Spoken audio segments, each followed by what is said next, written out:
right, Mr. Suttles, thank you very much for joining me today. Yeah, thanks, Bob. Thanks for having me. Give me an idea of how much oil is leaking. I've heard estimates in the beginning, 1,000 barrels, all the way up to maybe 26,000. What's the estimate now? Well, Bob, actually our estimate's been pretty much consistent since the beginning, which is we think it's somewhere around 5,000 barrels a day, but I think we've always stated it's actually very uncertain, and there's a wide range. It's just very difficult to measure it. What about the complaints we've heard from oceanographers saying that they're not allowed free access to the site to help you figure out how much oil is flowing into the Gulf?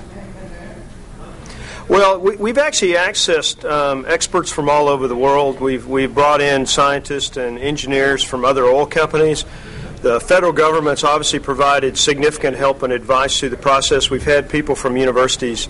So we've had lots and lots of people helping us. And of course, most of those efforts have been all about how do we get this flow stopped, and then how do we actually, fight this thing offshore, and when it does come ashore, clean it up as effectively and as quickly as we can. What about the safety of the dispersant that you've been used? I understand the EPA just gave a ruling in the last 24 hours or so. Well, the EPA, we've been working with the EPA on looking at different dispersants for a while now. The one we're using is actually the most widely used dispersant in the world, and it is on the approved list. But they have asked us, and they formally requested last night that we look and see if there was a less toxic alternative. And actually, we're working that just now, and if we can find one, we'll apply it. Will BP be able to support all of the families who have been impacted by this all over the Gulf Coast? We've got shrimpers, we have tourism people, people who make their living taking people out for deep-sea diving. Basically, they're left without a paycheck now. What can you do to help them? Well, we're trying to do a number of things. We've opened claims offices, and of course, we've involved whether it's the local community or fishermen or boat owners or others in our actually cleanup process.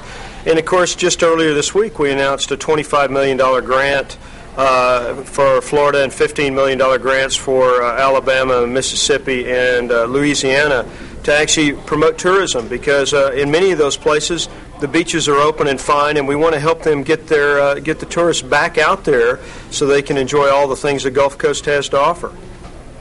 Now, BP had claimed in the past that you could have handled a mistake, a problem like this that was 60 times greater than the current flow, but yet it didn't seem to work. Why? Well, this is a magic question, I think. I think we all want to know why the safety systems built into this particular drilling rig and its equipment didn't perform as we expected them to. I don't know the answer to that. We'll ultimately recover that equipment from the seafloor and be able to find that out. And of course, the Marine Board is underway, and there are many other investigations trying to get to that.